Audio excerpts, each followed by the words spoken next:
Welcome to Edge Media Source. The Raw Nerve will be starting immediately after our network news. In Washington, I'm Barbara Klein. Secretary of State John Kerry says he and Egypt's foreign minister had a candid discussion today about the challenges facing U.S.-Egypt relations. Kerry made a brief stop in Cairo today, his first visit to the country since Islamist President Mohamed Morsi was ousted in July. Kerry pressed the interim military-backed government to restore civilian democratic rule. The United States believes that the U.S.-Egypt partnership is going to be strongest when Egypt is represented by an inclusive, democratically elected civilian government based on rule of law, fundamental freedoms, and an open and competitive economy. Meanwhile, Morsi is expected to go on trial tomorrow.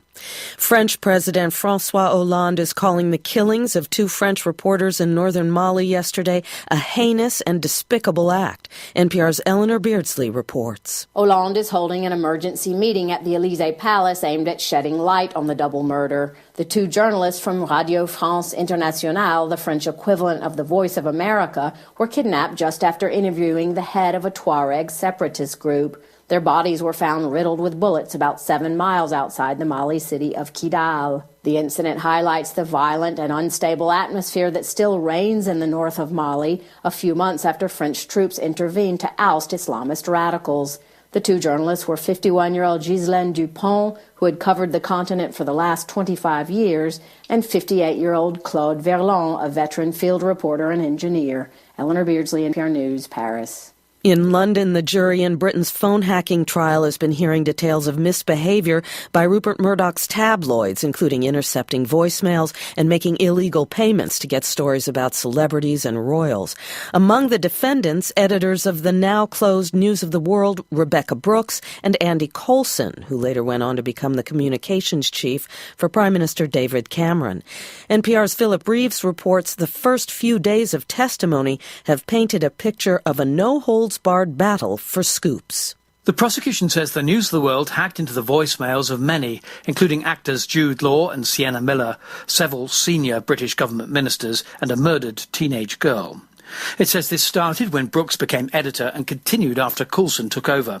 The jury was told Coulson received an email from a News of the World journalist who was worried the paper might be beaten by a rival to an exclusive about the son of the legendary soccer star George Best.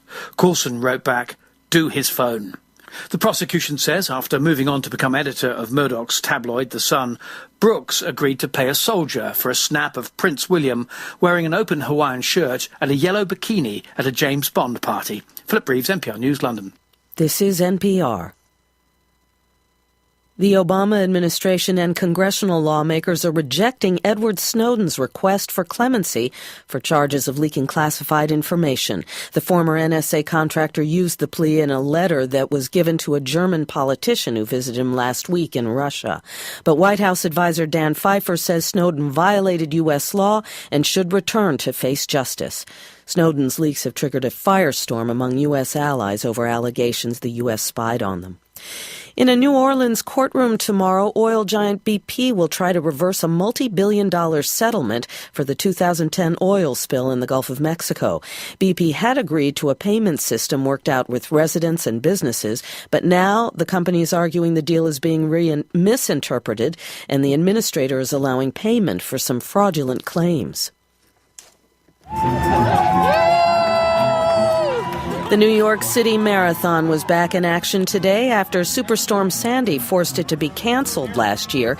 It was run without incident, as Jim O'Grady of member station WNYC reports. 2 million supporters lined the 26.2-mile route, cheering the more than 48,000 runners who started the race. Chip Fernandez stood in Brooklyn, sending supportive thoughts to his fiancée, runner Eileen Sanfilippo. Sweetheart, you got this.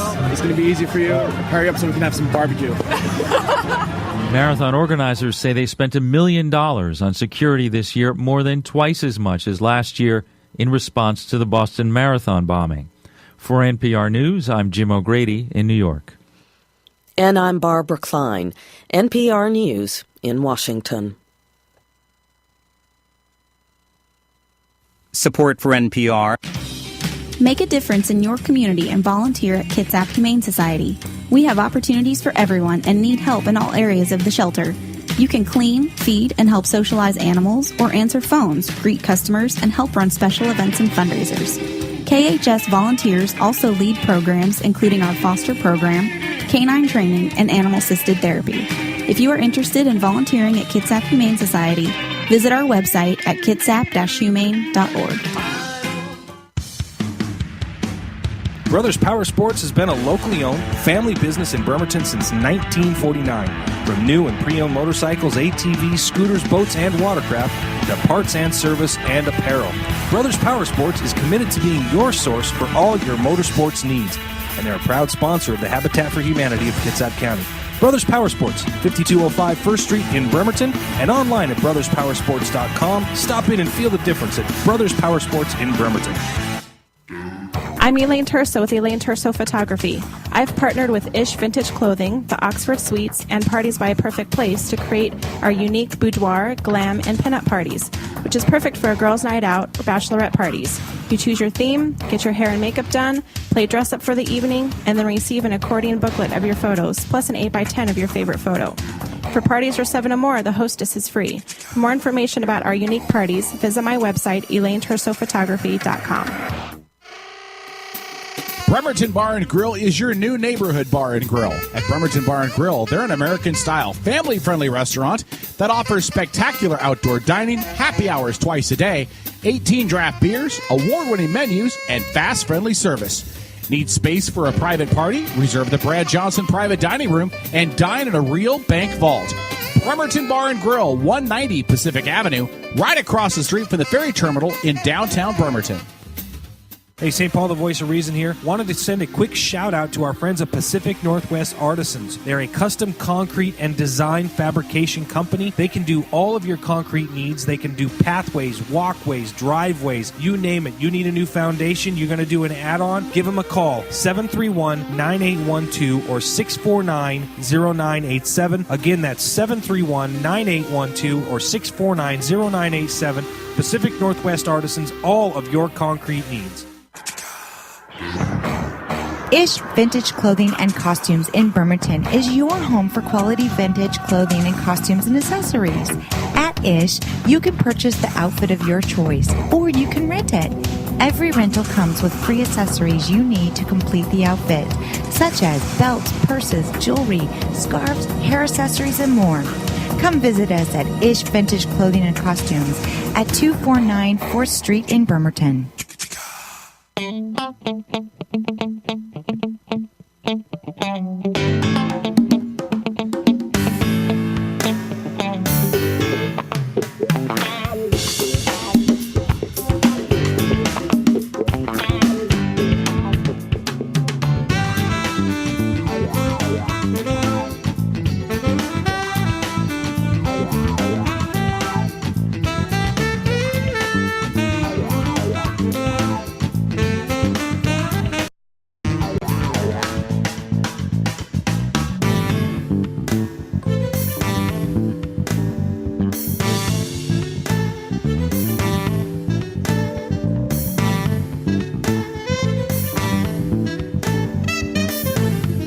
Having a little technical difficulty back there, trying to make his little voice heard.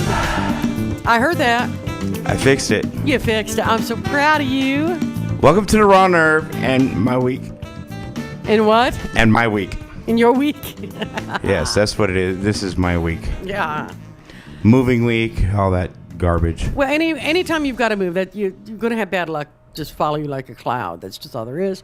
On the upside, you managed to move before the rain moved in, so that's a good thing. Okay, that's a plus. But that's a big plus. You learn so many important lessons every time you move. You ever move in the rain, though? That sucks on so many levels. In every kind of weather known to man. That just sucks on so many levels. It really does. Well, this is The Raw Nerve. I'm your host, Susan Corcoran. Susan C., I answer to a lot of things, including mom around the house. And on the other side of the glass, of course, joining me, making me sound as good as you can, my partner in crime, Bad Boy Dynasty. Hi. Hi. How you doing? That was a bad start, you know. Yeah. You come out of the gate running and you trip right in front of the cheerleaders. It's ugly. Well, you know, what is that? You know, everyone's seen that video clip where the BMX riders are all lined up behind the gate. They're going to start the race, Mhm. and they drop the gate, and everyone's like, and they all fall down. Yep. Yeah, we all have those days. Don't we have those days? And I'll tell you, the reason you're having a bad day, welcome to the first day of Daylight Savings Time. For those of you who neglected to fall back in the fall last night and have been running an hour late all day, I got to tell you, this is the beginning of the Raw Nerve here on EdgeMediaSource.com, not the beginning of the second hour. So, yeah, you got 2 hours put up with. Sorry. Live with it. There we go. Yeah, maybe I'm missing some sleep somewhere. That's what it is. Oh, sleep deprived. You know, everyone, it's amazing to me. Everyone hates the fall back in the fall, or the spring forward in the spring. Everyone loves fall back in the fall because they get an extra hour to sleep. This makes absolutely no sense to me. I love when we fall or spring forward in the spring. I hate when we fall backwards in the fall. Because, yeah, fall backwards in the fall, you get an extra hour of sleep. Big whoop. For out of the whole year, you get an extra hour to sleep, but then you've got to put up with 6 months of getting dark at 4:30 in the afternoon. Depending on how far north you live. Well, we were driving here tonight. I noticed this. Driving in here tonight for the show, and at 4:30, I was looking over my shoulder at the sunset. And it's only November. It's going to get worse. I remember when I was a kid, I hated it. Because I hated getting up in the morning, going to school in the dark. I hated coming home from school in the dark. Yeah. And that was in Kansas. So that's not too far north. Kansas. But I got to tell you. Yes, it was. I got to tell you.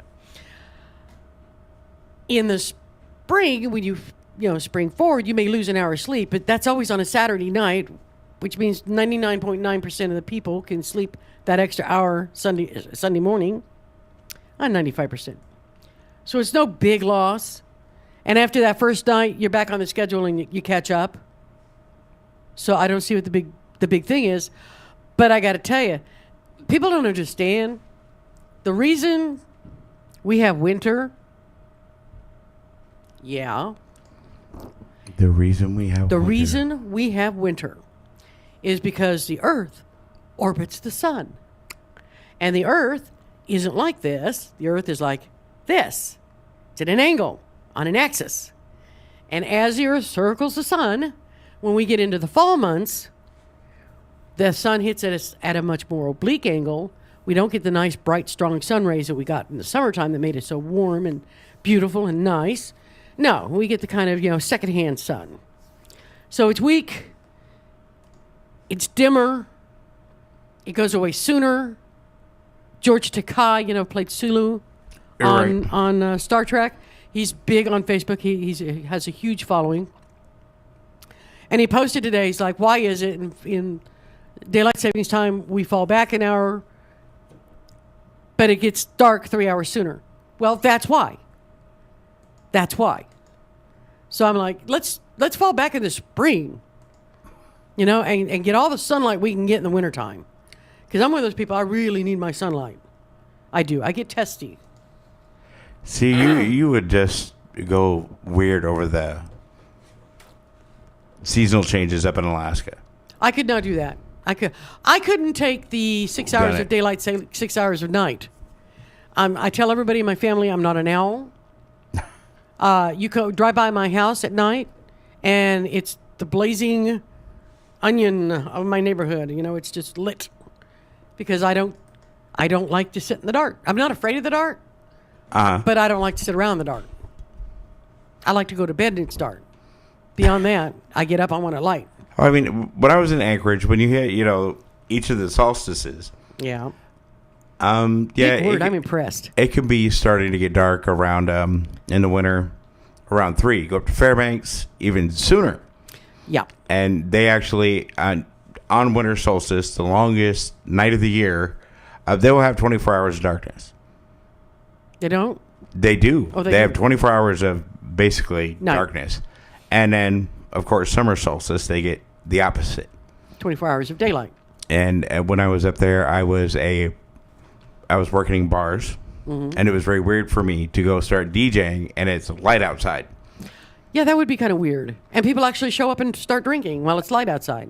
Already been drinking. And then I get done, and it's starting to get light again.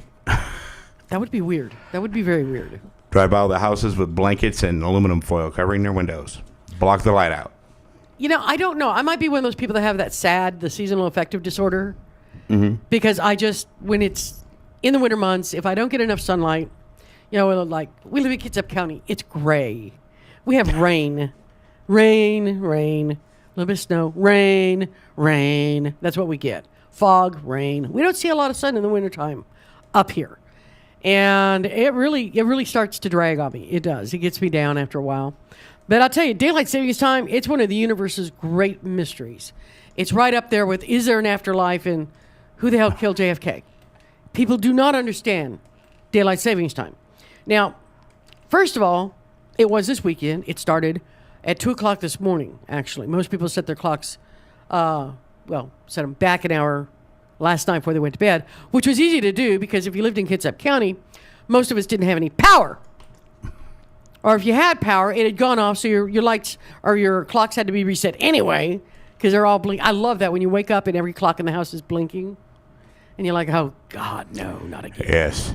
Love that. Although I got to tell you, I've got a friend over in Port Orchard.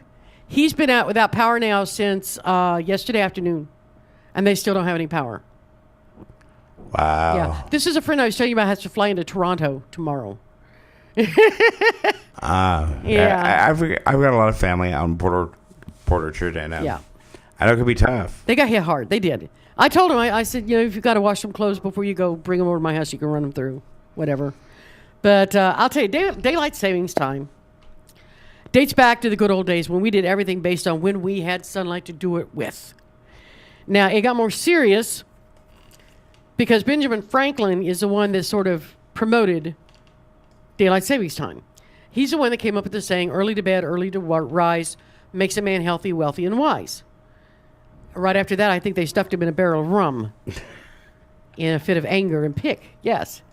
But the bottom line of it is, daylight savings time for a lot of people, when we spring forward, is a big blow to people that like to snooze in and sleep. It hurts them. The practice was informally implemented until World War I, when countries at war started setting their clocks back to save on coal. They didn't have to burn as much coal because it was still daylight. Daylight savings was repealed during peacetime and then revived again during World War II. Now, more than 70 countries currently practice daylight savings time because they think it saves on money on electricity. Now, in the U.S., Arizona and Hawaii have opted out of the program. I don't know how they get to do this. It's got to really screw things up when you're trying to deal with Hawaii and Arizona. Although I lived in Hawaii for 5 years and I don't remember it ever being an issue. But I suppose if you have to, like call somebody on the mainland or something, a business, yeah, you got to be a figure little out different. Figure out what time are they open, and it's really a problem over there. Studies show that daylight savings time, however, actually results in a 1% overall increase in residential electricity use, and that messes with sleeping patterns. Oh, and that may cause heart attacks as well, according to the American Journal of Cardiology. So it's no surprise that more and more countries are reevaluating whether or not to hold on to this relic from the past. But like all great mysteries, the answers only beget more questions like, does your iPhone automatically update for daylight savings time? The answer to that is, yes, it does. Amazingly, even my cable box upgrades to daylight savings time. I get up in the morning, the time has changed. Amazingly, if you have a cell phone, and I've actually heard from people today who are upset because their cell phone, they assumed it would change and it didn't, so they were late. You got an old cell phone, honey. Get a modern one that doesn't have the hamsters inside it. And oh my God. Update. That reminds me of Y2K. Y2K, how? And the world was going to end. And the world was going to end. Oh, Lord. Because they didn't know if the computers were going to keep going forward. They're going to die. They're all going to die. And then we were all going to die.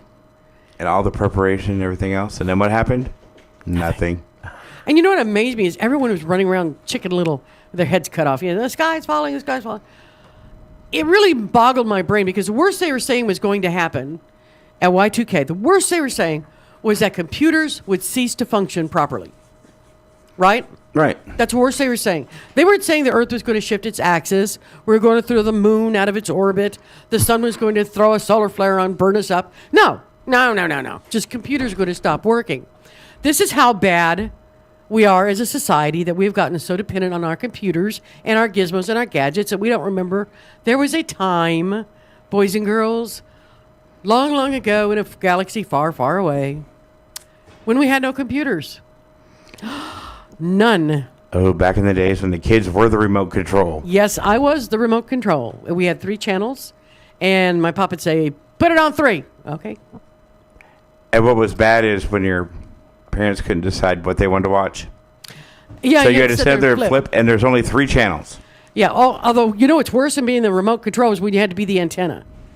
Remember the rabbit ears? Yeah. Oh, yeah. And the tinfoil on the rabbit ears, and you had to sit there and say, okay, now move that one to the left. Now, hold it. Okay, right there. Now move the other one. No, back a little further. And you have to stand there for like 20 minutes while they're trying to get a picture. It's, And all the contraptions, coat hangers, jammed into your TV set. Oh, yeah. Oh, yes. Metal coat hanger. I had that at one time, yes. But I got to tell you, the world turned. The sun rose, the sun set. Crops were put out, crops were reaped in. We didn't die. And then we got cable. And then we got cable, and nobody did anything anymore. Ever. And now you can't get free TV. I know. It used to be free TV, but there's no such thing anymore. I can remember, aging myself here, but I can remember when HBO first came out. It was the first pay-per-view TV. Yep. And I was an early teen, and I could not for the life of me wrap my mind around how they could send a movie to my house and know that I was watching it. No commercials. And with no commercials, and somehow or another expect me to pay for it. Could not figure out how that could possibly work. Little did I know. Thankfully, there are people with more imaginative minds than mine at work because they came up with it. There was a time we had no cell phones, people. Not even the bricks. Not even the bricks. Your mom wanted you, she stuck her head out the door and yelled for you. And if she used your middle initial, you were in trouble. Oh, yeah, it was on then. You better get your butt home now. There's no, I'm going to wait for this third yell. No, you have passed go. Do not collect $200, get your butt home. Well, I'll tell you what, there's a lot of interesting things going on in the world that kind of made me go, this week. A lot of things. You know, we just had Halloween. Big, huge holiday. Big holiday. Everybody's happy. Fighting with the kids. Stay out of the candy. Stay out of the candy. Stay out of the candy. That's the argument that you hear in every household now. Stay out of the candy. I'll tell you when you can have candy. They wake up in the morning, there's chocolate everywhere. Did you get in the candy? No. Liar. Yeah. But I'll tell you something. Halloween is a great holiday. It's great for kids. It's great for children's imaginations. That's the best thing about Halloween. I will hand you that hands down. It's the best thing out there today now for imagination because they don't see it on screen. They don't look it up on a computer. They think it up, and they have to think of how to put it together. So it does something for a kid's imagination. And with the few times they actually get to use them anymore. Movies don't leave anything to the imagination, right? Most 4-year-olds know what's inside a human body because, well, I saw them slice one up on TV, right? Yeah. Well, I'll tell you, though, some people can't get with the program and some people cannot play nice with others. You probably saw this. It boggled my brain so bad. I'm like, I don't care. I'm going to talk about it on my show because it ticked me off so bad. In Fargo, North Dakota. Fargo, North Dakota. Interesting things happen in Fargo. A Fargo woman said she will give, and she did, trick-or-treaters that she decides are, quote, moderately obese, unquote, a letter instead of candy this Halloween. In a radio interview, the woman said she's really trying to send a message to the parents of the kids that are overweight. She says it's irresponsible of parents to send them out looking for free candy just because other kids are doing it. The letter states, Happy Halloween and happy holidays, neighbor. You're probably wondering why your child has this note. Have you ever heard the saying, it takes a village to raise a child? I am disappointed in the village of Fargo Moorhead, West Fargo. Your child is, in my opinion, moderately obese and should not be consuming sugar and treats to the extent of some children this Halloween season. My hope is that you will step up as a parent and ration candy this Halloween and not allow your child to continue these unhealthy eating habits. She really did. Some are concerned the letter could be emotionally damaging to the kids and won't help send the message this woman is trying to deliver. Now, there is only one message this woman is delivering. I don't care how she consciously rationalizes it, which is what she's doing. She's rationalizing. Bottom line is, we all heard the saying, it takes a village to raise a child. It takes a village to look after a child, to look out for children, to keep our children safe. It does not take a village to raise a child. That is still the purview of the mom and dad. You're not the fat kid police. No, you're not. It's not your place to decide that this child, that child, not that child, but that child over there are moderately, slightly, or morbidly obese. That's not your place, you dumb witch. I wonder if she's a witch for Halloween. She should have been a witch. Open the door. My pretties, you don't get any candy, you're fat. I can see it. And I'd like to see her medical degree that says that she can tell by looking at a child that this child is not on steroids, which causes uncontrolled weight gain, particularly in children. We all get it, but particularly in children.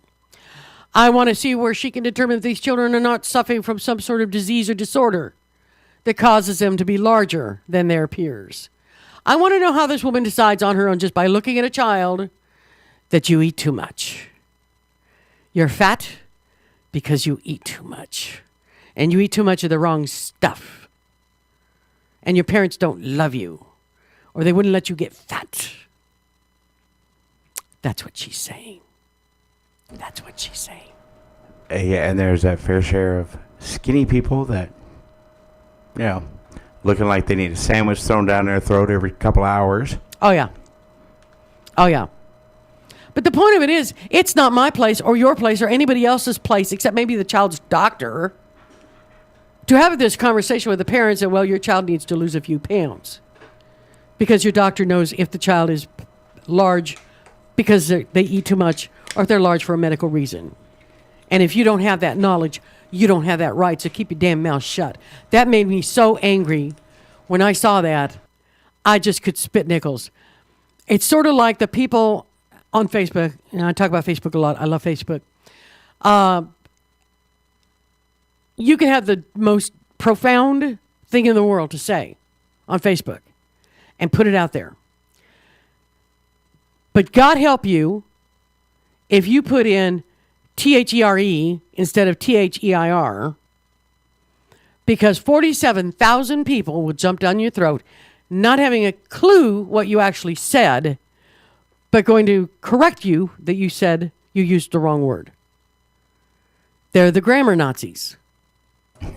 Seriously. Go for content. Really? Not everybody is the world's best speller. That does not make them stupid. It doesn't make them ignorant. It doesn't make them unworthy of our attention. If you're intelligent enough to figure out what they were saying, then shut up. If you could read it and you know that it was spelled wrong, count your blessings that, well, I know that it was spelled wrong, so I don't make that mistake. It's not your place to point it out to them. And everybody else in the social media universe. It boggles my brain. Some people are downright rude and mean and nasty about it. I'm like, get over yourself. Jeez. But this woman who would actually hand this letter to a child, I don't know how in the world she looked herself in the eye. I couldn't look at myself in the mirror. I couldn't do it. Fat kid police. I got your fat kid police right here. Come here, honey. Tell my kid they're fat. We'll have a conversation. We will. And to the idiot that celebrated Halloween here in Kitsap County by throwing caltrops, which are little metal spiked pieces of metal, all over Clear Creek Road and flattening many, many tires as a Halloween joke, die. Stupid idiot. Thank goodness. Thank goodness. The tire companies are really helping out. Paul's both Les Schwab. Kudos to them. They helped a lot of people for free. We're going to take a break now here at the bottom of the hour. We'll be back right after this, and I'll see you in just a few. Come out of the rain when you're strange. No one remembers your name when you're strange. When you're strange. When you're strange. As Kitsap County's largest maintenance provider, Team Innovative in Paulsbo provides commercial and residential maintenance to hundreds of millions of dollars of local real estate. With services including parking lot maintenance and street cleaning to landscape and design, Team Innovative is committed to using a green approach and following a strong environmental conscience. Team Innovative Services, 697-6858, or visit them online at getinnovative.net. Team Innovative Services, get serious, get innovative. I'm Elaine Turso with Elaine Turso Photography. I've partnered with Ish Vintage Clothing, the Oxford Suites, and Parties by a Perfect Place to create our unique boudoir, glam, and pinup parties, which is perfect for a girls' night out or bachelorette parties. You choose your theme, get your hair and makeup done, play dress up for the evening, and then receive an accordion booklet of your photos, plus an 8x10 of your favorite photo. For parties or 7 or more, the hostess is free. For more information about our unique parties, visit my website, ElaineTursoPhotography.com. Bremerton Bar and Grill is your new neighborhood bar and grill. At Bremerton Bar and Grill, they're an American-style, family-friendly restaurant that offers spectacular outdoor dining, happy hours twice a day, 18 draft beers, award-winning menus, and fast, friendly service. Need space for a private party? Reserve the Brad Johnson Private Dining Room and dine in a real bank vault. Bremerton Bar and Grill, 190 Pacific Avenue, right across the street from the ferry terminal in downtown Bremerton. Hey, St. Paul, the voice of reason here. Wanted to send a quick shout out to our friends at Pacific Northwest Artisans. They're a custom concrete and design fabrication company. They can do all of your concrete needs. They can do pathways, walkways, driveways, you name it. You need a new foundation, you're going to do an add-on, give them a call, 731-9812 or 649-0987. Again, that's 731-9812 or 649-0987. Pacific Northwest Artisans, all of your concrete needs. Brothers Power Sports has been a locally owned family business in Bremerton since 1949. From new and pre-owned motorcycles, ATVs, scooters, boats, and watercraft to parts and service and apparel. Brothers Power Sports is committed to being your source for all your motorsports needs, and they're a proud sponsor of the Habitat for Humanity of Kitsap County. Brothers Power Sports, 5205 First Street in Bremerton, and online at brotherspowersports.com. Stop in and feel the difference at Brothers Power Sports in Bremerton. Hi, this is Stephen Gardner from the Kitsap Sun. There are 3 things we try to do on the Kitsap Caucus blog. Give you more about the story that didn't fit in the regular piece. Give you the story behind the story. We also try to draw attention to other news you might have missed. And sometimes, I like to poke fun at Port Orchard. Read the Kitsap Caucus blog at thekitsapsun.com.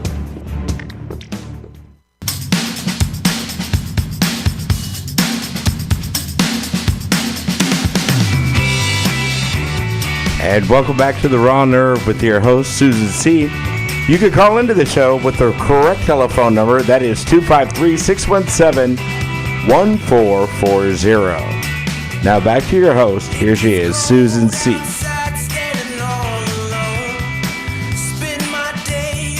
Thank you, Dennis. Thank you. Yeah. Welcome back, everybody. You know, you sound a little skinny there.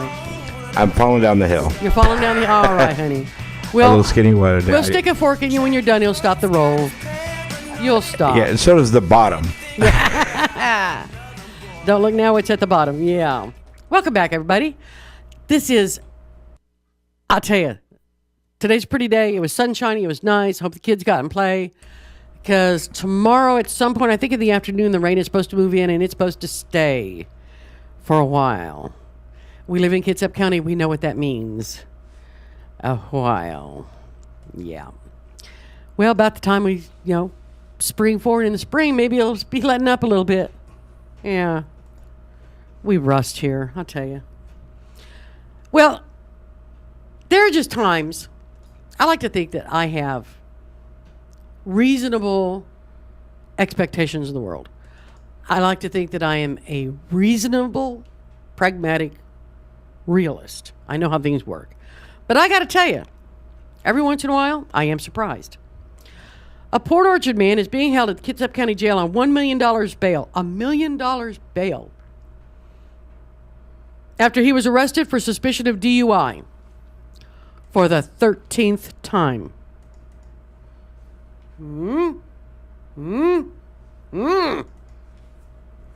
13 drunk driving arrests. Wow. Yeah. Now, Kitsap County prosecutors charged Charles Thomas Sorensen with felony DUI and with attempting to elude police Thursday afternoon, this last Thursday, in Kitsap County District Court. Kitsap County Deputy Prosecutor Lael Carlson called Sorensen an extreme danger to the community. Do you think it's luck or a miracle that no one's been injured or killed yet, she said, of his previous DUI charges and convictions? Kitsap County District Court Judge Jeff Johns, who helped prosecute Sorensen for a previous DUI when Johns worked in the prosecutor's office, agreed with Carlson and raised bail from the $550,000 Washington State Patrol had booked him on early Thursday. They jumped it to $1 million. Now, state troopers say Sorensen crashed a truck in a ditch on Sedgwick Road at Banner Road on Wednesday night. When a trooper arrived at the scene at about 10 o'clock at night, the truck was driven off before finally being stopped on Long Lake Road near Clover Valley Road. The trooper said that the man swayed heavily and could not obey the simplest of commands. Inside the truck, troopers found a half-empty beer and an open bottle of vodka. Troopers got a search warrant to take a blood sample after he refused to take a breath test. Now, to charge him with a felony DUI, punishable by up to 5 years in prison rather than the standard maximum of a year, prosecutors must prove he has been convicted of at least 4 previous DUIs. Court documents show he's been arrested on suspicion of the crime November 17, 2003, March 29, 2004, February 25, 2006, and February 1, 2007. The February 2007 DUI arrest occurred while Sorensen was the subject of an arrest warrant for a previous DUI charge. He pled guilty to the 2007 charges and served 1.5 years in Kitsap County Jail. The state's felony DUI law did not go into effect until July 1st, 2007. So, in order to send him for felony, the 5 years for felony DUI, they've got to prove that he has been convicted of this at least 4 times since the law came into effect. The ones before then don't count. But I'm telling you, 13 times? This is someone who doesn't learn. No kidding. I'm assuming he doesn't even have a license anymore. Surely to God, they did not let him keep his license after that many. I'm hoping. Makes me wonder. Just to let you know, you can go to edgemediasource.com. You can IM me, register, log in here, register. You can IM me with questions and comments on what you think about what we're talking about. I'd like to know what y'all think. Call me bizarre that way. I'm strange in a lot of ways, but that's okay. It's a whole nother show. Yeah. At least I'm honest, okay? At least I'm honest. Now, anybody who's ever been in the military, and that's a lot of people around here. We live in a military town. It's a military area. Most of Puget Sound area of Washington State is military. Military based, military backed. Yeah. But we all understand the concept of just because you don't like the individual, you still have to reserve or respect the rank. It's like, everybody's had a captain that was like Captain Doofus. Just saying. But I guarantee you everybody saluted that uniform because of the position it represents. Everyone knows this. Everyone's taught this. I don't understand how this doesn't work in the politics as well. President Barack Obama is often chided, especially by pundits and critics of the right, of not doing enough to ingratiate himself with Republicans. He doesn't grovel and, say, oh, please like me. No, he doesn't do that.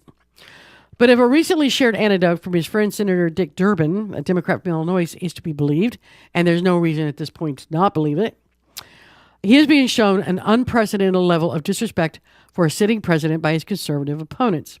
According to Durbin, a Republican House leader, who he hasn't named, told the president, "I cannot even stand to look at you."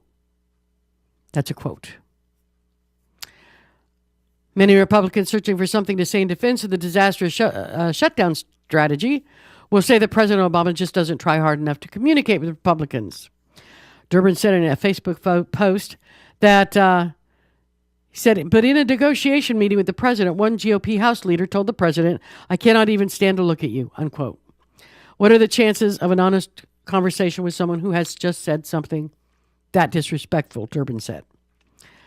Now, The Hill reports that an aide to Republican John Bonner denies any knowledge of this exchange taking place. Well, of course he doesn't know. The aide doesn't know about it taking place. They're an aide. They're a peon. You're not in a position to be in on conversations such as this. Big shock. Now, I got to tell you, I am not a Democrat. I am not a Republican. I am staunchly independent. There are times I root very, very strongly for the Republican side. There's times I root very, very strongly for the Democratic side because I root for the proposition. I root for the platform. I root for the concept. I support the person who's trying to do what I think is the best in the country at the moment. I don't care if you're the president. I don't care if you're the mayor of town. I don't care who you are. If you want to run for elected office, I will vote and I will support the person that I think is at least flippin' trying to not be divisive, okay? Just trying. Now, I had a lot of heartburn with George W. Bush. I liked his daddy, George Bush Sr. But I had a lot of heartburn with George W. Bush. A lot. But I guarantee you that had I met the man in person, I can talk, I would have been as respectful, as eloquent in connection with this person as I could possibly be. Because this was the flipping president of the God-flipping United States of America. Period. You do not sit in a room with a leader of the free world who was elected by the vast majority of American citizens, over 5 million in the last election, and tell them, I cannot stand to even look at you. That is reprehensible. I'm not a fan of John Bonner, simply because I think he had a lot to do with this governmental shutdown and not allowing it to go to vote to be shut down, to be opened up again. A lot. But were I to meet the man, I guarantee you I would be respectful because he is the leader of the majority in the Senate majority leader. The position demands respect. Always. And I'll tell you, whoever this was, this leader, needs to get out of the political biz because either he's been in it too long and has major, major burnout, or he's never learned how it worked in the first place. And if he's never learned how it worked in the first place, I guarantee you he's not very flippin' effective. And I don't think the Republicans need him. I couldn't believe that. That is so unprofessional. That is just so beyond unprofessional. And to say it in a room with other people, it's bad enough to say in a room just the two of you. But to say it in a room with other people and to spread that level of disrespect, wow. No. I was a little bit upset with that. I would have been upset if somebody had done that to George W. Bush. Because it's not showing the respect the position warrants. It's not. And if this leader who wants to say something like that, if he feels that, why hasn't he run for president? If he thinks he's so much better and he can do it so much better than the man that's doing it, why didn't he run for president? Could it be nobody asked him to? Maybe because he doesn't know how it works. Now it makes sense. The guy's too stupid for his own party. They don't like him either. Go figure. Now, I'll tell you what. I really love it when big companies get punished for doing things they shouldn't do. Lord knows there's a lot of it out there. A lot of it. And we're talking about something more than getting a bad tick on your Better Business Bureau rating, No, something a little more substantial. The Federal Trade Commission, the FTC. They say Atlanta-based furniture renter Aaron's Incorporated. Now, that's huge. Aaron's Furniture is huge. It's all over Washington State. I don't know about other states, but I imagine it is. It's large. They are a huge renter. They rent furniture, and they're huge. They've agreed to a settlement over allegations that it helped place spyware on computers that, get this, secretly monitored consumers by taking webcam pictures of them in their homes. Yeah, think about it. So you got your computer sitting on the desk over here against the wall. You're here on your sofa watching TV, and somebody's watching you on the webcam. A company that rents furniture is watching you on a webcam? Are you kidding me? No. The FTC said in a Tuesday news release that Aaron's will be prohibited from using spyware that captures screenshots or activates the camera on a consumer's computer, except to provide the requested technical support. Aaron's officials previously blamed individual franchisees for the spyware, but the FTC said Aaron's knowingly played a direct role in the use of the spyware. According to the settlement, Aaron didn't admit or deny the allegations. The company also said it can't comment because of pending private lawsuits. I'll bet. The public has 30 days to comment on the proposed settlement. So, if you've gone to Aaron's Furniture and you've rented or bought by renting a computer through them, I'd be worried. I really would. What possible rationale could they possibly have for taking pictures of consumers through the webcam? Now, this is why I don't have a webcam on my computer home. No. Don't like them. Never have. No. Can you believe that? Can you believe that? The unmitigated gall and audacity.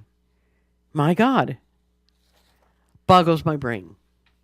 But that's why I do the show. I like to talk about things that make me go, huh?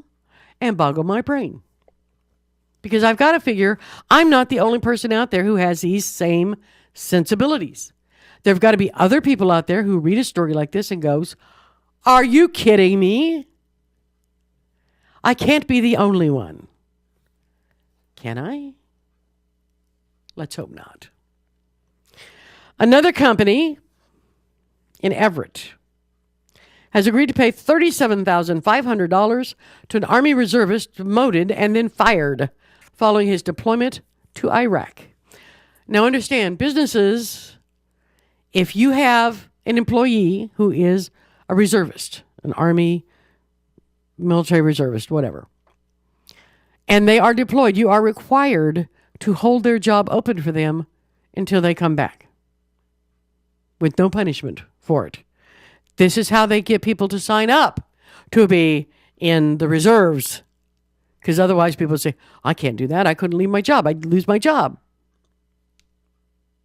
So they get companies to agree, well, we'll hold their job until they get back. Now, the U.S. Justice Department sued All Battery Sales and Service on the grounds that it failed to reemploy Curtis Kirk as a front counter representative or give him a comparable position when he returned from war in 2010. Now, instead, federal prosecutors say the company gave him a job with fewer guaranteed hours, a less lucrative commission, and fewer opportunities for promotion, and subsequently fired him without just cause. As part of a settlement agreement filed in U.S. District Court in Seattle on Monday, company owners and officials must watch training video about the Uniformed Services Employment and Reemployment Rights Act. I'll bet they do, and I'll bet that's a fun video. Settlement still needs the approval of a federal judge. Now, I've got to wonder. I've really got to wonder. A lot of people are under the impression. Now, Washington State is a hire-at-will state. Okay. Basically, in the state of Washington, a company may hire you or fire you at will for any reason. They don't have to give you a reason. It can be a bad reason.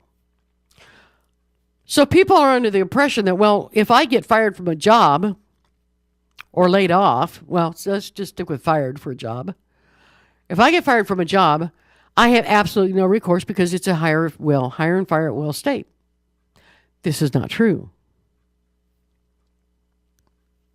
There are legal reasons that you cannot fire someone.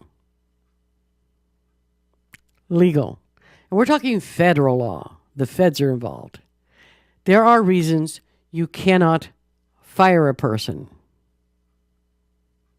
Good example. Years ago, I managed a formal wear store. You know, you come in there, you're getting married, fit everybody for tuxes and get the tuxes and, all this good stuff. And I had a gal working for me who was the sweetest little gal, terrific with customers, had a bubbly, upbeat, outgoing personality, couldn't ask for better. She got pregnant. I had a regional manager come through the store one day, and he noticed her, and she was obviously pregnant. And I was told, kid you not, to fire that girl. And I said, why in the world would I do that? I'd like to clone her. She's terrific.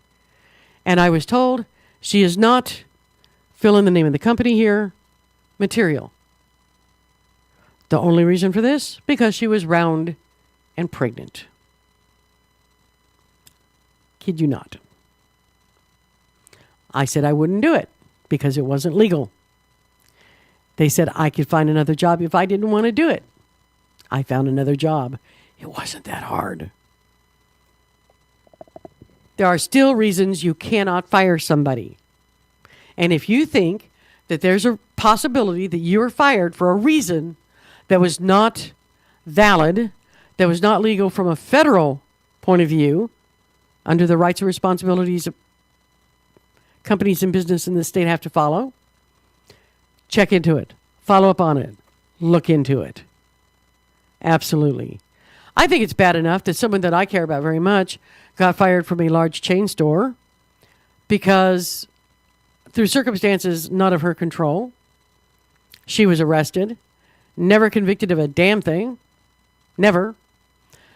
But she got fired with no conviction or anything because somebody brought charges, even though it went to trial and there was no conviction. I'm telling you, I think there's just times that people need to back off, look at what you're saying, look at what you're doing, and think, is it right? Because there's a lot of things in this country that are not right. Every day, a lot of things that are not right. Oh, makes me so mad I could spit. But I'll tell you something. People have a right to back up their claims. A lot of people don't. A lot of people think, I got fired, I'm screwed. No, you're not. Not necessarily. I hate to see people give up, because they do. They give up way too easy. They just give the power to the companies and say, well, yeah. Speaking of companies that I would really, really not want to work for, at least not right now, how about Cirque du Soleil? Cirque du Soleil, can you believe it? Well, a male artist at a Cirque du Soleil production in Las Vegas slipped and fell during a performance on Friday night and died. Yeah. The incident came just a few days after Cirque du Soleil was told it would be fined in the death of another performer. You might remember they just had a young lady that fell in that water performance that they had and died. Yep, I remember hearing that one. Uh-huh. Well, they just found out that they were going to be fined for that death, and then another male performer died. Go figure. Apparently, the acrobat was performing an act known as the Wheel of Death during the 7 p.m. showing of Zarkana stage production at the Aria Resort and Casino when he slipped and fell off the wheel. Now, the performance was stopped and the artist was taken by ambulance to University Medical Center in Las Vegas. He was in stable condition. Oh, okay. He didn't die. Excuse me. He was in stable condition Saturday and is expected to be released. What I swore I read that he died, but thank goodness he didn't. But Pilates said the acrobat was previously a performer in the group's production, Kuza, prior to performing in Zarkana. And this is the show that the gal died in. It's kind of weird. But Zarkana includes Cirque du Soleil's signature acrobatics far above the stage. Our viewer of the show when it was playing in New York in 2007 said that more than once he had the urge to jump from his seat and yell, "Get down from there." It's scary. It really is scary. On Tuesday, federal officials said they would fine Cirque du Soleil more than $25,000 and the MGM Grand Hotel another $7,000 over the workplace violations in the June 29th death of a performer, Sarah Guillot-Guiard, 31 years old. She fell 94 feet during a performance of the show Ka, when a wire rope she was suspended from failed. So I'm telling you, one gal falls and dies, another guy falls. I'm telling you, I got to wonder. Those shows are fabulous. If you've never seen them, they are incredible. I will give them that hands down. But I kind of wonder if there's some point that you're trading off reasonable safety expectations with grandeur. You want it bigger, better, faster, scarier, more dangerous. Draws the crowds. That's why people go to car races. They go for the wrecks. Oh, yeah. Makes me wonder, is that why people start going to these shows? To see if somebody has an accident. That would be sad. But these shows, Cirque du Soleil, it is so elegant and so it has been beautiful for a great many years. Yes. And they've been able to take all these different elements from theater, from acrobats, and from the circus, and tell these stories. But have you noticed, though, that they've been getting, over the last few years, they've been getting bigger and more dangerous. They go higher. That's the only way you keep going forward and going up. I remember being a kid when I was young, and went to see a Ringling Brother Barnum and Bailey's circus. Mm-hmm. Well, my folks took us to go see it. And a wire walker actually fell off the wire. And it scared me to death. I couldn't see something like that for a long time. But without having, like, horrible memories and things. It was bad. So I would think about, but you might be subjecting the audience to as well. But, I tell you, they are beautiful, beautiful performances. They really are. And I give them that hands down. I really do. Well, I tell you what, we're coming up against the top of the hour here, are we not? We are. We are. And Dennis is smart. He fell back in the fall. My phone fell back. Your phone fell back. Well, somebody's looking out for you. I forgot about the whole thing, and it had just charged my phone, took it off, and it was like, date and time, reset automatically. I was like, what? Really? It tells you it did? Yeah. Left me a little message. See, I don't have a smartphone. I have a stupid phone.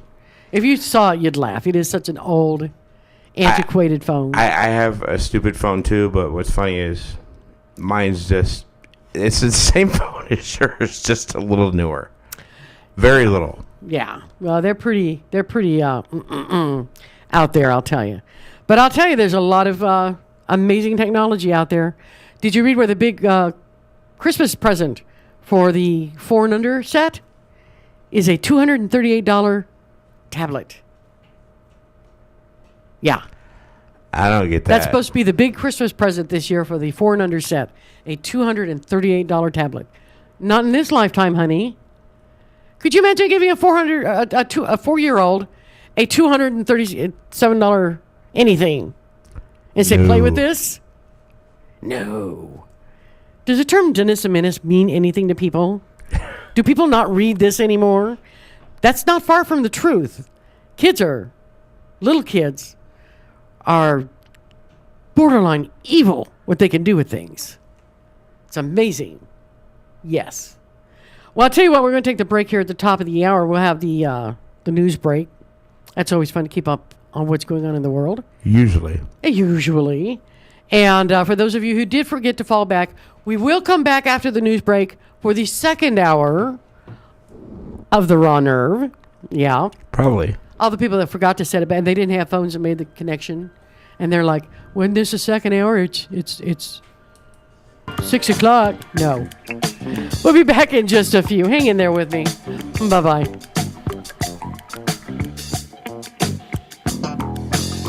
Hello, my love. I heard a kiss from you. Red magic satin playing near too. From NPR News in Washington, I'm Barbara Klein. The Transportation Security Administration is reviewing its officer safety policy in the wake of Friday's deadly shooting at Los Angeles International Airport. NPR's Jim Hawk reports. The head of the TSA, John Pistole, says the agency's officers are the first line of defense in airport security, and he says the agency will do everything possible to make sure Friday's tragedy is never repeated. Pistole spoke outside the home of slain TSA officer Gerardo Hernandez, the first agency officer killed in the line of duty. We'll look at what our policies are, but it's all done in cooperation with each airport police agency and how we go about providing for the best possible security. Currently, TSA officers are unarmed and don't have the authority to arrest people, but in a case of good timing, the Los Angeles Airport Police Emergency Services Unit trained the entire department in the past few weeks on active shooter drills. Jim Hawk, NPR News. A terminal at the Birmingham Shuttlesworth International Airport is back open after it was evacuated this afternoon because of a threat. Officials are providing no further details. President Obama crossed the Potomac River today to stump for Virginia's Democratic candidate for governor, Terry McAuliffe. The former Democratic Party fundraiser is running against conservative Republican Ken Cuccinelli. Democrats are hoping to turn this Tuesday's election into a referendum on the Tea Party, and the president made the case today at a high school in Northern Virginia, hit hard by last month's government shutdown. He called on Speaker Boehner to stand up to the Tea Party, reopen the government, so Virginians go back to work. He stood up for you. Instead of joining him, Terry's opponents sided with the people who'd rather hurt folks to make a point. Meanwhile, voters in Alabama cast ballots today in a runoff election for a Republican congressional candidate in a special election. They're choosing between a more establishment Republican and a religious conservative aligned with the Tea Party. The New York City Marathon went off without incident this morning. From member station WNYC, Mark Garber reports 2 Kenyans are the winners. Jeffrey Mutai successfully defended his marathon title, and Priska Jeptu rallied to win the women's race. Mutai's time of 2 hours, 8 minutes, 24 seconds is well off his record-setting mark of 2:05:06, set in nearly perfect conditions the last time the marathon was held in 2011. Jeptu trailed Buzanesh Diba by nearly 3.5 minutes at the halfway point, finally passing Diba with just more than 2 miles to go.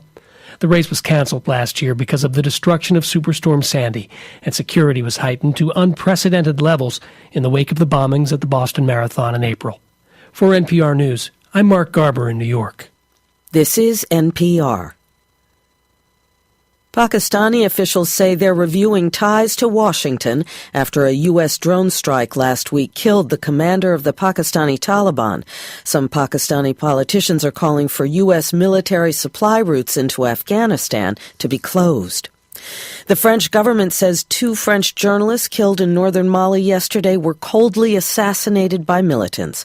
The French Interior Minister says security in the area is being strengthened. The 2 radio journalists were abducted and murdered after interviewing a Tuareg rebel leader in northern Mali. Both Tuareg separatist and al-Qaeda-linked fighters operate in the region. France has not identified who's responsible for yesterday's killings. Early this year, France led a military campaign to oust Islamist militants in northern Mali, and French troops are still there supporting Malian government forces.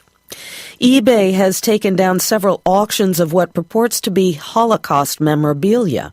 From London, Fiona Zublin reports a British newspaper alerted the site about the illicit listings. According to the Mail on Sunday, eBay was carrying auctions for, quote, dozens of Holocaust-related items.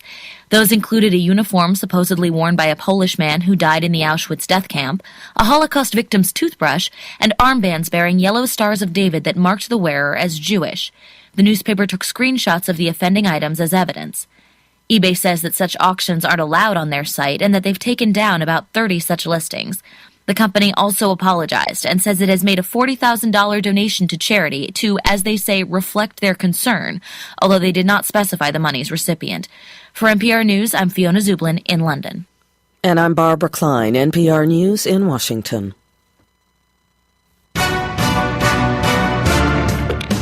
Hi, this is Stephen Gardner from the Kitsap Sun. There are 3 things we try to do on the Kitsap Caucus blog.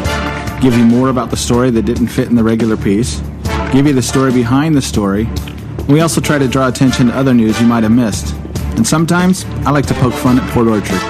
Read the Kitsap Caucus blog at thekitsapsun.com. I'm Elaine Terso with Elaine Terso Photography. I've partnered with Ish Vintage Clothing, the Oxford Suites, and Parties by a Perfect Place to create our unique boudoir, glam, and pinup parties, which is perfect for a girls' night out or bachelorette parties. You choose your theme, get your hair and makeup done, play dress up for the evening, and then receive an accordion booklet of your photos, plus an 8x10 of your favorite photo.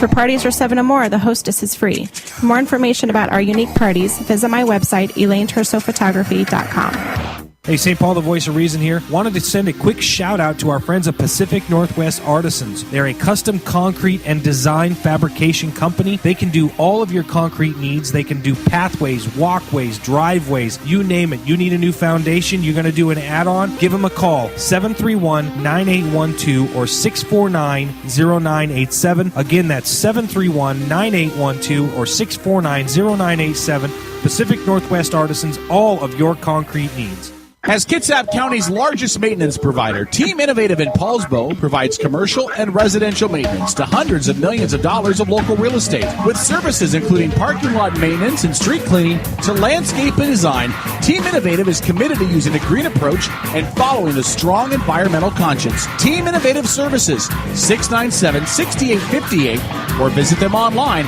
at getinnovative.net. Team Innovative Services, get serious, get innovative. Brothers Power Sports has been a locally owned family business in Bremerton since 1949. From new and pre-owned motorcycles, ATVs, scooters, boats, and watercraft to parts and service and apparel. Brothers Power Sports is committed to being your source for all your motorsports needs, and they're a proud sponsor of the Habitat for Humanity of Kitsap County. Brothers Power Sports, 5205 First Street in Bremerton, and online at brotherspowersports.com. Stop in and feel the difference at Brothers Power Sports in Bremerton. Bremerton Bar and Grill is your new neighborhood bar and grill. At Bremerton Bar and Grill, they're an American-style, family-friendly restaurant that offers spectacular outdoor dining, happy hours twice a day, 18 draft beers, award-winning menus, and fast, friendly service. Need space for a private party? Reserve the Brad Johnson private dining room and dine in a real bank vault. Bremerton Bar and Grill, 190 Pacific Avenue, right across the street from the ferry terminal in downtown Bremerton.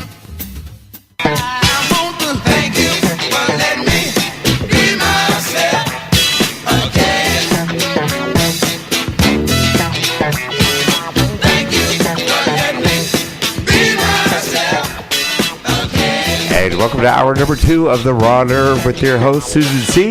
You can call in at 253-617-1774 or log in at edgemediasource.com. Now back to the show with your host, Susan C. Thank you, Dennis. Welcome, everybody. Welcome back to hour number 2 on this beautiful Sunday.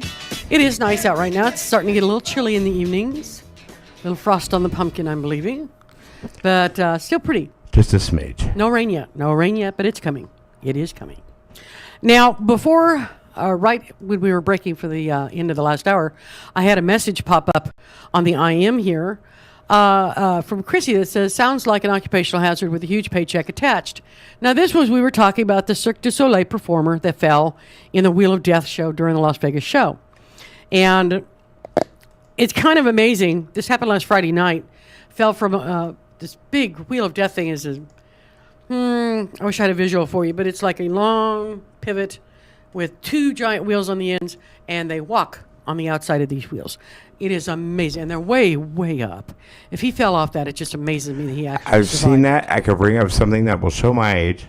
Back in the 70s and 80s, Circus of the Stars. Oh, yeah. That was one of the ones they would do. Yeah. It's a real popular act because it's dangerous. It is a very dangerous thing to do. And like Chrissy pointed out, sounds like an occupational hazard with a huge paycheck attached. I'm sure, I don't know what these people get paid, but I'm sure they get paid nicely. Yeah, this is not your local circus. This is Cirque du Soleil. And they are quite a step above your average go up in your parking lot tent circus that you go to around your home or whatnot. It's pretty fabulous. It is. But I'll bet they did make a whole lot of money. But I'll tell you, I'm not sure. For occupational hazard, I'm not sure I could take that.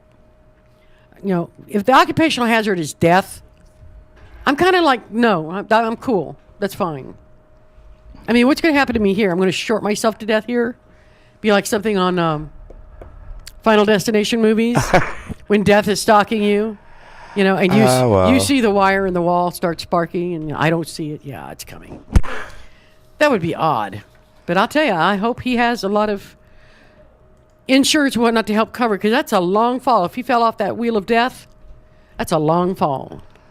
But, I mean, the people that do these sorts of things all the way up through, actual daredevils. Right. That's what they're, doing. They know the risk. Oh, they're well trained and they know the risk. Yes, they do. And that's why, you see these things on television. They always have the "don't try this at home" disclaimer. And yeah, to a large part, that is a CYA. It's going to cover your ass. If anybody goes out there and says, I did it because it was on, Jackass or whatever, I don't know, something on TV. Well, they can come back and say, well, we said don't try it at home, so if you did, it's not our fault.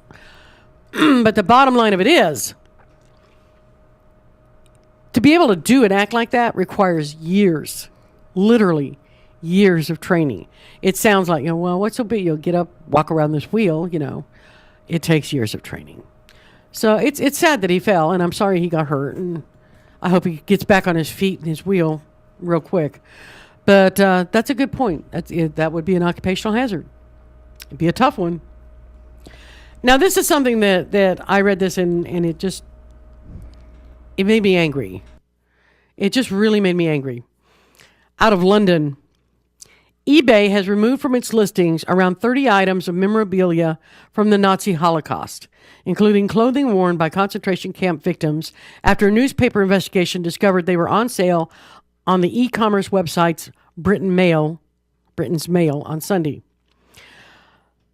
The newspaper said its reporters found a range of items on the site over the past week, including what was presented by the vendor as a complete Auschwitz uniform worn by a Polish baker who perished in the Nazi death camp.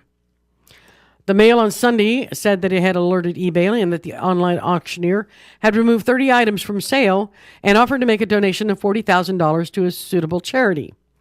In a statement, eBay said, "We are very sorry these items have been listed on eBay, and we are removing them. We don't allow listings of this nature and dedicate thousands of staff to policing our site and using the latest technology to detect items that shouldn't be for sale. We very much regret that we didn't live up to our own standards. We've made a donation to charity to reflect our concerns," said the company, which receives a commission on items sold and charges vendors a listing fee. Now, the Mail on Sunday said eBay had been unable to say how long such items may have been up for sale on its website. Now, the paper said that the purportedly Auschwitz uniform had been priced at 11,300 sterling by the vendor, a Ukrainian man based in Canada who had sold another batch of clothing purported to be linked to Auschwitz for $18,000 last year. The report quoted the vendor listed as Victor Kempf as saying he had been criticized in the past for selling such items, but did so to document them and to fund history book projects. Right. I don't want people to think I'm just doing it for the money. Of course not. These periods in history are horrific. Nobody should ever forget them, Kempf was quoted as saying. Other items found on eBay by the British paper included shoes and a toothbrush said to belong to concentration camp victims, as well as a Yellow Star of David armbands used by the Nazis to identify Jews for persecution. Now, there is no reason, I'll tell you this right now, no reason on the face of the planet that anybody should have to sell items like this in order to keep the memory alive. You don't have to sell them to fund history books being written about them because, well, a ton of them have been written about it. You're selling them for the money, period. I think it's small, it's mean-spirited, and it's just wrong. It is just so wrong. And I'll tell you, 11,300 sterling. I don't have the conversion in my head right now, but when they say, English money is based on pounds, they literally mean a pound of sterling silver. Okay? It's a lot of money. It's a lot of money. That made me angry. It really did. Nobody should profit from something like that. Ever. Ever. You want to do the right thing? You've got something like that. Donate them to a Holocaust museum. Start a Holocaust museum somewhere where they don't have one and they don't have access to one. Never a bad thing to remind people of. I'm telling you. And this is something that's just been bugging me for the last, couple of months. And I keep following it and hoping that I hear something, but then I never do. And I don't understand why I don't. When Zoe, a 3-year-old pit bull mix, showed up sick last week at a Coral Springs, Florida animal hospital, veterinarian Sophia Morales said there was no mystery about what was wrong with the dog. The first clue was that Zoe had all the signs of Fanconi syndrome, a rare and often fatal illness that arises from kidney problems. Now, the second was that she'd been eating jerky pet treats made in China, which had been linked to the disorder. Now, remember, before this came out, this was a rare thing for veterinarians to see. Naturally occurring Fanconi syndrome is a rare thing for veterinarians to see. Now, Fanconi is so rare that when you see it, your mind goes, boom, the treats, said Morales, who has treated 3 dogs with the problem in the past year, far more than what any one vet should expect to see. I've never seen so much Fanconi in my life. The only common denominator among these dogs is jerky treats, she said. Now, Morales is among thousands of frustrated animal experts and pet owners nationwide who say that if problems with Chinese-made jerky treats are obvious to them, they should be obvious to the Food and Drug Administration, the agency that oversees pet treats, as well. I think that's a fair statement. I really, really, really hate when government agencies use like a bunch of veterinarians saying, we see this, we're seeing it all the time, it's real regular and common, something needs to be done, and yet the governmental agency comes back and says, that's anecdotal. We're not going to pay any attention to that because that's anecdotal. That's just something you're saying that you saw. It's not backed up by studies, blah, blah, blah, blah, blah. Right, we're going to kill all these dogs to do these studies. Right. Now, I tell every dog owner I meet, do not feed these treats, according to the veterinarian. She and others are wondering why, after 5 years of testing, reports of nearly 600 animals dead and more than 3,600 sickened after eating these treats, according to a recent FDA update, the agency still hasn't solved the puzzle that has spurred multiple warnings, but no industry-wide recall since 2007. The FDA pulls drugs as soon as there are reported increase in reaction, she said. I'm not sure why they can't pull something that's more benign. But FDA officials and veterinary experts who've been tracking the problem say it's just not that easy. The FDA can't force product recalls without a reason. Without a reason. Without a reason. Yeah.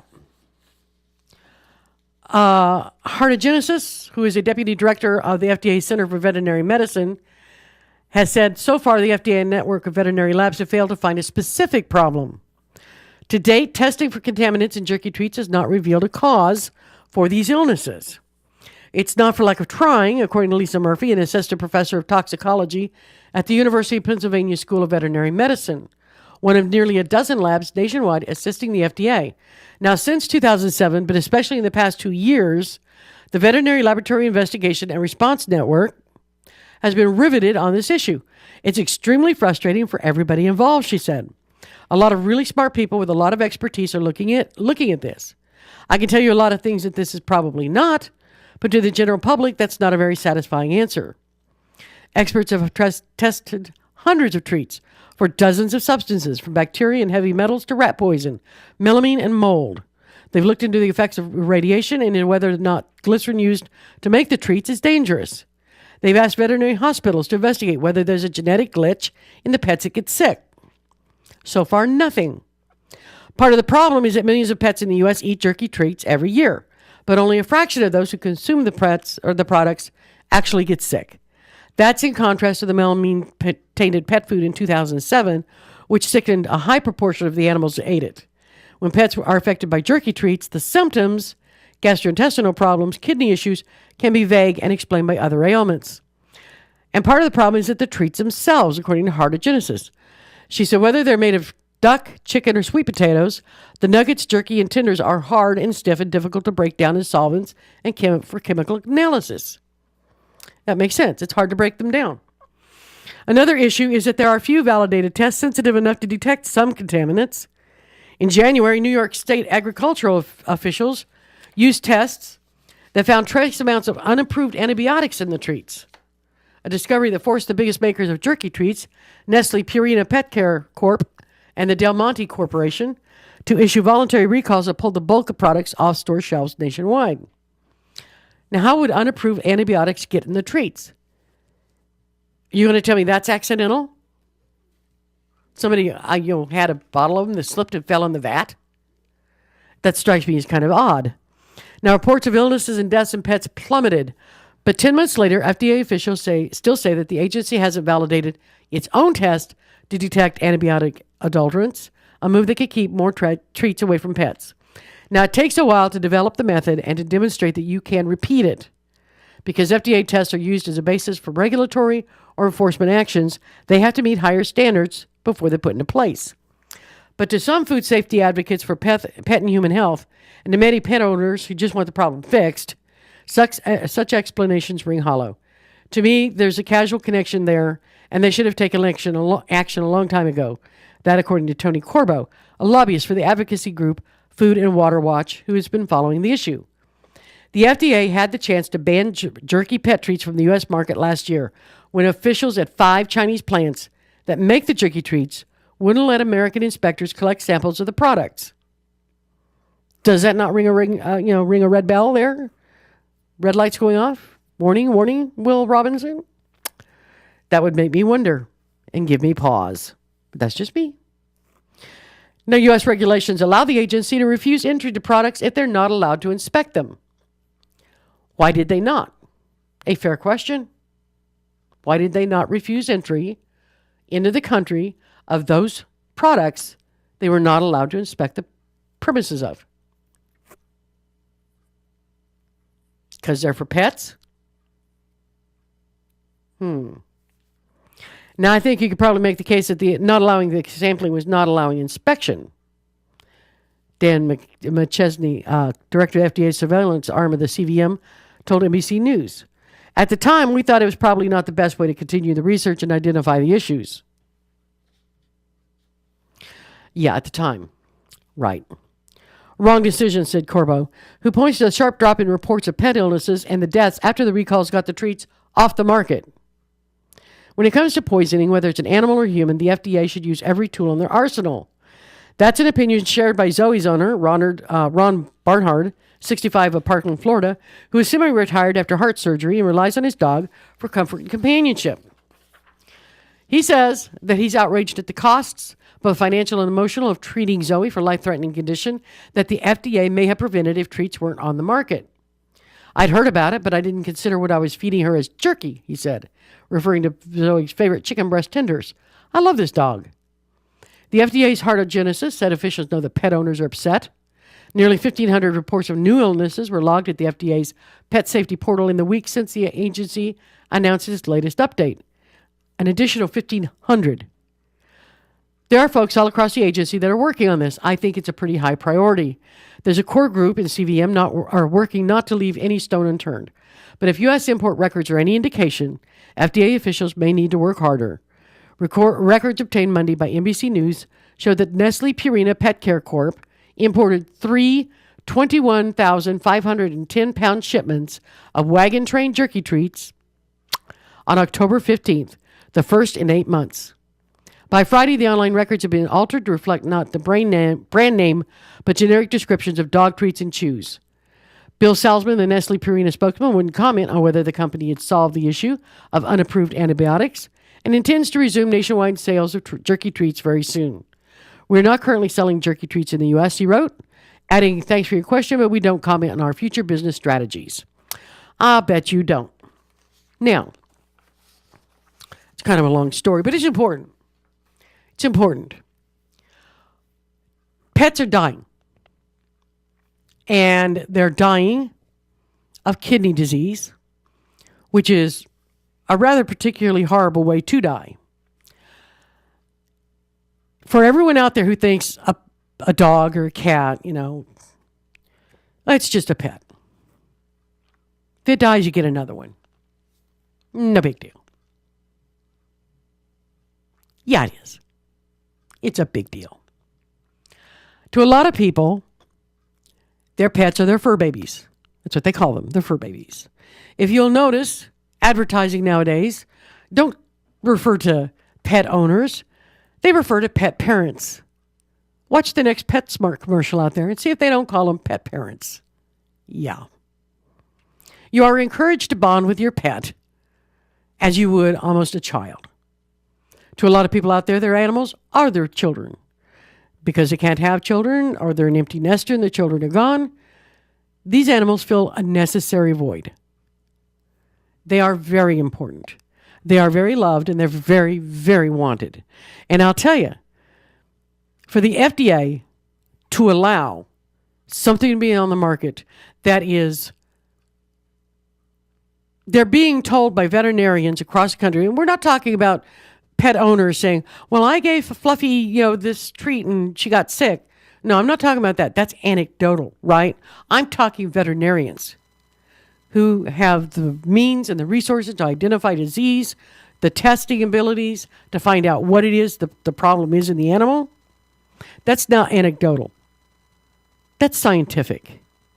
That's why we pay veterinarians a lot of money to keep our animals healthy and to get them well if they get sick. Because they have the training, they have the resources, they have the equipment to figure out what the problem is and to hopefully, please, fix it. I'm a little irritated that the FDA would shine this on. I appreciate the fact, I do, that it is an enormous problem. I really do. I get that. It's nationwide. I'm sure it's other countries as well. We're just concerned with ours right now through the FDA. We're a big country. We have a lot of dogs and cats. And I understand it's tough. But why take chances? I would no more feed my pets something made in China than I would feed it to my children if I could help it. I wouldn't. China is the country that, 3 years ago?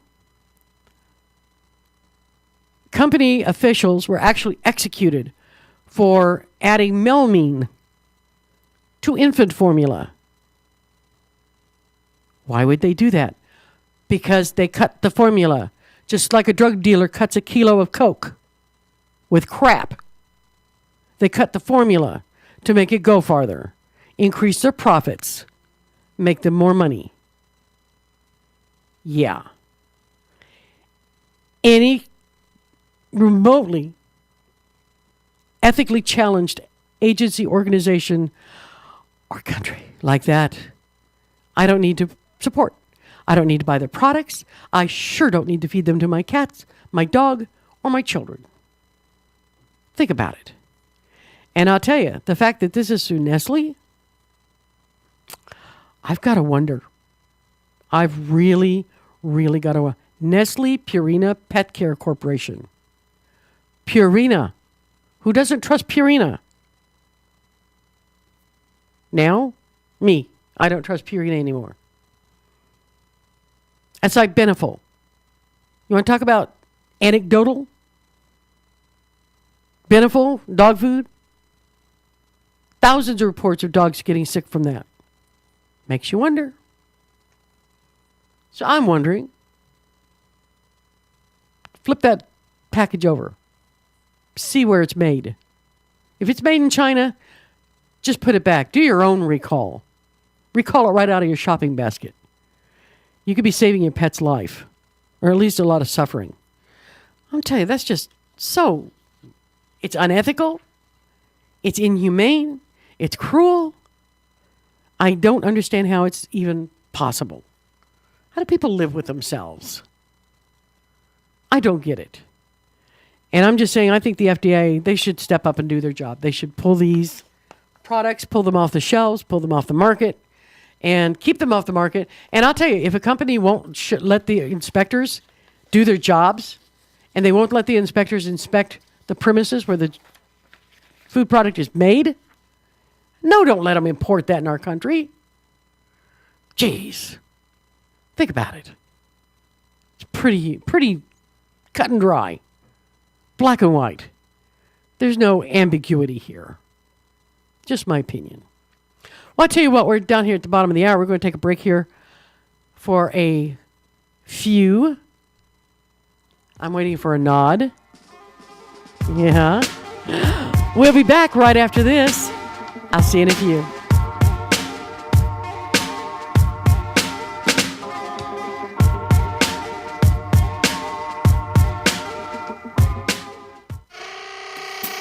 Bremerton Bar and Grill is your new neighborhood bar and grill. At Bremerton Bar and Grill, they're an American-style, family-friendly restaurant that offers spectacular outdoor dining, happy hours twice a day, 18 draft beers, award-winning menus, and fast, friendly service.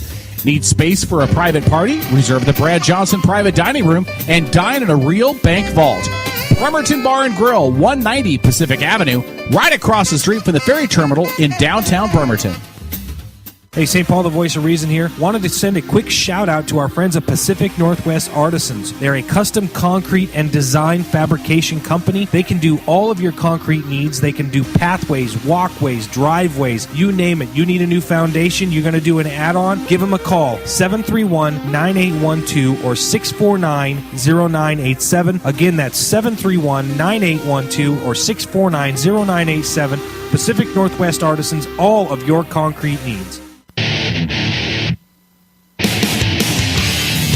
Hey, sports fans, have you ever wished there was a live and local all-sports broadcasting network, but wish no more? It's ISPNsports.com, Kitsap's only live and local all-sports, 24-hour broadcasting network, featuring the Kitsap Blue Jackets, the Olympic College Rangers, high school athletics, and the ISPN Sports Show every Saturday morning from 10 to noon with interviews from exclusive guests from around the Sound. So, you want sports? Go to ISPNsports.com.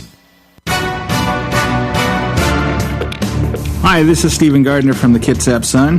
There are 3 things we try to do on the Kitsap Caucus blog. Give you more about the story that didn't fit in the regular piece. Give you the story behind the story. We also try to draw attention to other news you might have missed. And sometimes, I like to poke fun at Port Orchard. Read the Kitsap Caucus blog at thekitsapsun.com. Coinforce.com is your headquarters for superior quality challenge coins, proudly serving military and non-military customers worldwide. Located near the main gate of McChord Air Force Base and close to Fort Lewis, Coinforce.com is owned and operated by retired military veterans. Coinforce.com understands your needs and are proud to continue serving the military community in our own special way. For an undisputed best value, extreme quality, and superior customer service, when you're looking for the world's largest selection of challenge coins, visit Coinforce.com, owned and operated by retired military veterans. Getting married, entertaining clients, or maybe you're just having a bash with your friends. No matter the occasion, make sure you plug into the tunes with E&M Entertainment. There are tons of DJs out there, but how many of them want to get to know you beforehand so they can play your soundtrack at your event at your kind of price? It's more than just a great selection. E&M plays your great selection, and that makes all the difference. So call 425-971-8078. That's 425-971-8078 for E&M Entertainment.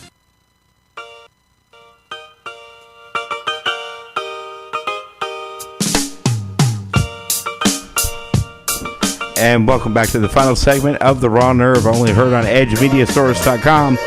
Your last chance to call in at 253-617-1440. Now back to your host.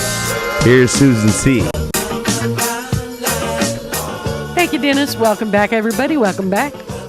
And that's true. You can phone in and call, or you can go to EdgeMediaSource.com and register and leave me a IM, a little private message here. And it's a lot of fun. I like to know what people think about what I talk about. I really do. I'm curious. That's why I do this. I'm a curious person. Go figure. Now, when I do this show and I'm looking for things to talk about, anytime I see something that makes me go, could you imagine? And I look at my husband and go, could you imagine? I know that's wow. Wow. Now, anybody who knows me will tell you, I am not the most technically up-to-date human being on the face of the planet. I'm not that good with computers and whatnot like that. I'm just not. I have other talents. But apparently there is a I know about Skype, where I have a webcam, you have a webcam, we can talk on the computer and look at each other, see each other. Well, apparently, what is it, FaceTime is a similar program to that? Yeah, I believe that's like with through your cell phone? your iPhone. Yeah, it's through your cell phone? Yep. Well, this is a bona fide, are you kidding me? The 9-month pregnant wife of a U.S. soldier on deployment overseas was stabbed multiple times while the couple was video chatting on FaceTime. Could you imagine? That poor husband. Rachel Poole, 31 of El Paso, Texas, had just walked into her home last Wednesday while talking to her husband via FaceTime when an intruder who had been hiding in the residence attacked her from behind with a knife. This is according to a police affidavit filed in El Paso County Court. Now, police said the attacker was Corey Bernard Moss, a 19-year-old soldier based at nearby U.S. Army Base Fort Bliss, who had come to Poole's house to confront her over money he owed her. Okay. It's a peculiar way to confront somebody about anything. Now, Poole, of course, recognized her attacker and screamed out his name to her spouse, who could hear the struggle over the phone. That poor man. Moss knocked the woman to the floor, assaulting her and stabbing her several times, police said. He then fled the home and asked a co-worker to drive him to his base. In the meantime, Poole managed to call 911 and name Moss as the assailant. Her husband, Justin Poole, called Moss's co-workers, who confronted him once he arrived at Fort Bliss. The knife used in the attack was found in the vehicle Moss was driven there in. Authorities also said Moss admitted to beating and stabbing Poole after he was taken into custody. He is now facing charges of attempted murder. I hope that's 2 charges of attempted murder because she was 9 months pregnant. Now, the woman was admitted to a local hospital with multiple stab wounds and fractures. Last Friday, Poole gave birth to a baby girl. But NBC station KTSM of El Paso reported she remained in critical condition. The New York Daily News reported that Justin Poole is a private who has been stationed in Southwest Asia. He was flown home to be with his wife, according to the Daily News. That is a bona fide, could you imagine? That poor man, that's got to be worse than anything a soldier deployed for our country could go through. That's worse than anything they could see, I'm sure. Is just to hear something like that. See it and hear it. I hope they throw the book at him. I hope they fry his ass. I really do. Call me unsympathetic. I am. Now, this is one that made me just go, this is beyond stupid. And it is. Consider this your public service announcement for the day. This is beyond stupid. A Kansas district court heard arguments Friday in the case of a man who is being sued for thousands of dollars in child support by the state after donating his sperm to a same-sex couple he found through a Craigslist ad. William Marotta, a mechanic, and his wife Kimberly are fighting the state's contention that the man should be required to pay child support, arguing that Kansas law requiring a licensed doctor to perform artificial insemination is antiquated. Now, Marotta says he drew up the contract with the 2 female partners without a physician's supervision. The agreement with the mother of the child and her partner said that Marotta would not assume parental obligations, according to the man. The child is now almost 4 years old. Shawnee County District Court Judge Mary Mativi, heard a little over an hour of arguments from the state and Marotta's attorney in Topeka on Friday. Both sides have asked the judge for a ruling without a full trial, and Mavati is expected to hand down a ruling for summary judgment on the case within 60 days. Now, the case began last fall when Kansas sued Marotta, who does not dispute he's the child's biological father. He says that a move by the child's attorney to obtain DNA evidence is a waste of time. That makes no difference, argued Timothy Keck, an attorney for the Kansas Department of Children and Families.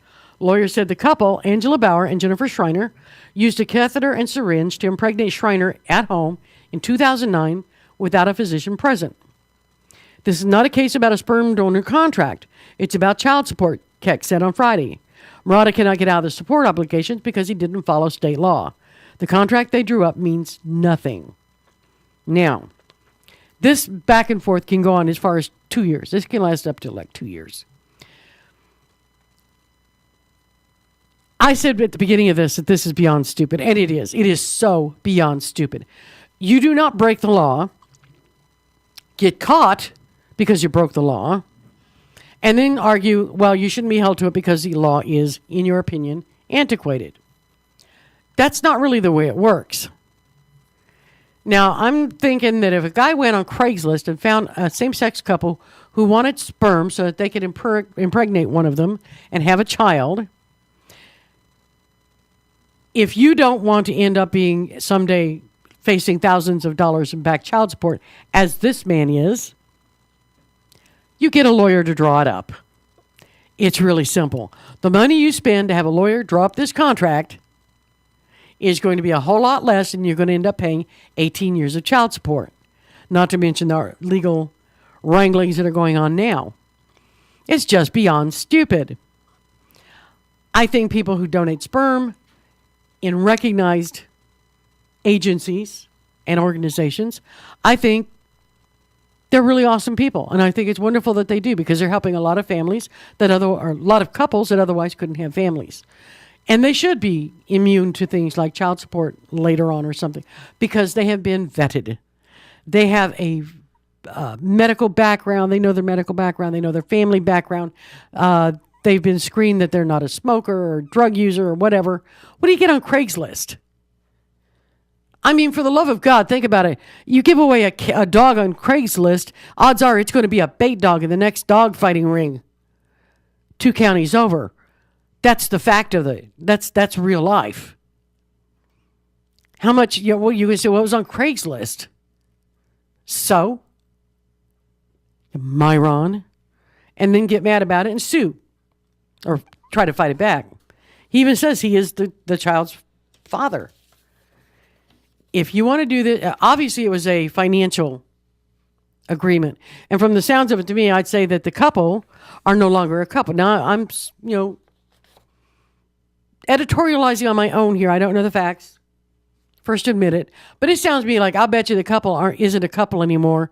And the one that has the child is looking for back child support now. I'm just saying. I'm guessing. But I bet I'm right. I've seen it. Now this one just got my hackles up for a lot of reasons. A condemned child killer and rapist testified from Ohio's death row last Friday in a bid to get his execution postponed because the state plans to use an untested cocktail of drugs for a lethal injection. Poor thing. Ronald Phillips, who is due to be put to death on November 14th, told a judge via video hookup that prison doctors couldn't find veins in his arm during a checkup 2 weeks ago. He said, I swear to you, he said, quote, I guess the Lord hid my veins from them, unquote. Yeah. Personally, I have kind of a hard time imagining the good Lord doing a thing for this pervert and horrible human being. Now, according to the Associated Press, he added that he had a lifelong fear of needles. Oh, I'm telling you, my heart's just about to burst for pity. Yeah. Phillips, 40 years old enough to know better, was sentenced to death for the 1993 rape and beating of his girlfriend's 3-year-old daughter, Sheila Marie Evans, and he was recently denied clemency. In other words, the governor didn't give him the 10th hour reprieve here. Now, his lawyers say they've not been given enough time to investigate recent changes to Ohio's execution protocol that might violate Phillips' constitutional protection against cruel and unusual punishment. Ohio is one of the several states that have been forced to tinker with the execution methods because of commonly used drug, phenobarbital, is in short supply after the manufacturer banned its sale to prisons for executions. Oh, that's another whole show. The initial plan was to secure phenobarbital from a specialty pharmacy that would make up the lethal dose without oversight from the FDA. In court papers, Phillips' lawyers said that the method was too risky because no one could guarantee the pharmacist would not tamper with the dose to make the execution painful. Heaven forbid. Yeah. Now, Phillips understands that reasonable people find his crime extremely repugnant, brutal, and shocking. Really? He is now learning that an ethically challenged individual may be tabbed to make his execution drugs from scratch. They said there were no precautions in place to stop the druggist from spiking the solution with an ingredient that would cause excruciating physical pain to Phillips while he is still conscious. Did he even hear what his own lawyers just said? Do they listen to themselves? He understands that reasonable people find his crime extremely repugnant, brutal, and shocking. So because of that, he's afraid somebody with, I don't know, ethics might decide to make his lethal injection cocktail painful. Yeah, you should be afraid. You should be very afraid. The net result of this is that Phillips has an extreme fear, not just a substantial risk of that fear, that he will be chemically tortured if and when he is injected with compounded execution drugs. As Phillips was mounting a challenge to the compounded phenobarbital, the state announced it was planning to use its backup method, the sedative midazolam, with the painkiller hydromorphone to kill him. Okay, understand, this man raped and beat a 3-year-old little girl to death. Raped and beat her to death. This piss-poor pile of protoplasm is now worried that the shot they give him to execute him for said crime might hurt. Really? Do you suppose what you did might have been a little painful too? Just asking here. Just asking. Now, anyone that knows this show and has watched it for any period of time knows that my attitude is, if you are a child molester, my attitude is just die. I don't care how you die. I do not care how. I don't care how painful or painless it is. Just die. I need you out of my gene pool. We all need you out of our gene pool. You've proven you cannot play well with others. Just die. I have no sympathy, no understanding, no nothing. I am absolutely a proponent of the death penalty. However, I have long said that the death penalty needs major overhaul. The system needs a major overhaul. Not in this case. The guy admits he did it. They had him, no pun intended, dead to rights. And now this whining, puling piece of crap is using legal maneuverings, legal wranglings, whining that, well, I'm just afraid what they're going to shoot me with is going to hurt. And I'm afraid of needles. Okay, firing squad, electric chair, gas chamber, hanging. 5 minutes alone in the room with the parents of that child. Take your pick. Whining piece of crap. Oh, I have absolutely... Oh, I read that. I'm telling you. I read that and I said to myself, this is not real.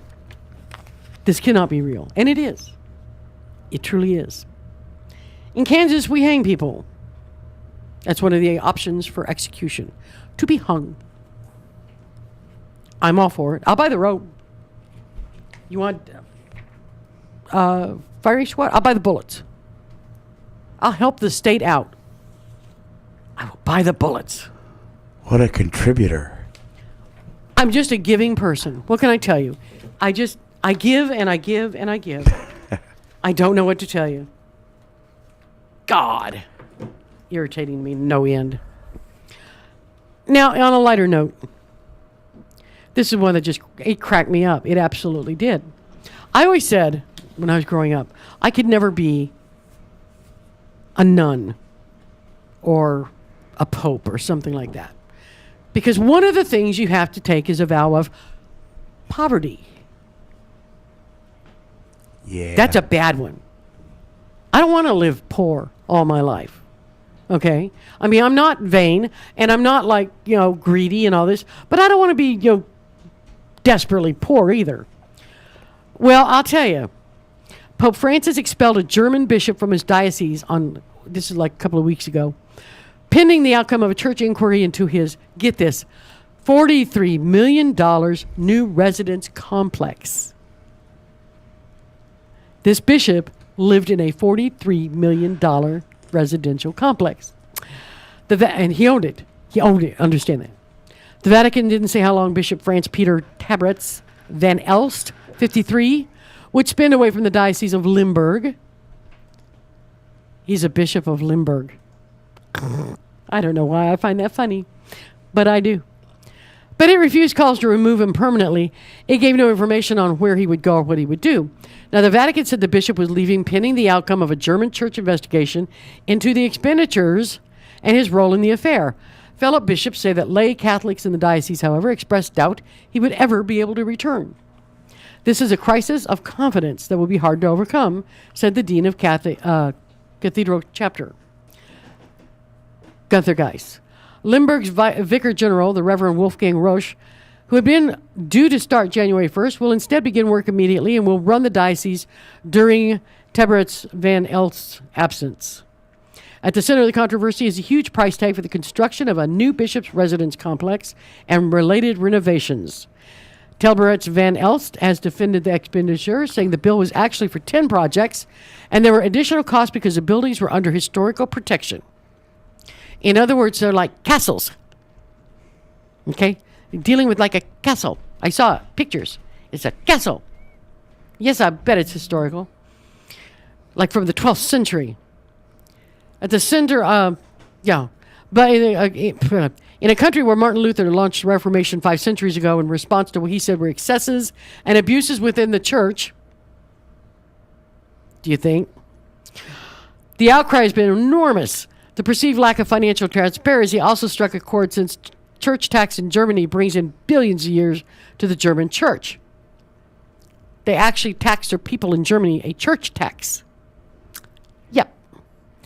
The head of the German Bishops' Conference, Archbishop Robert Zollstich, has been particularly blunt in his I cannot talk today.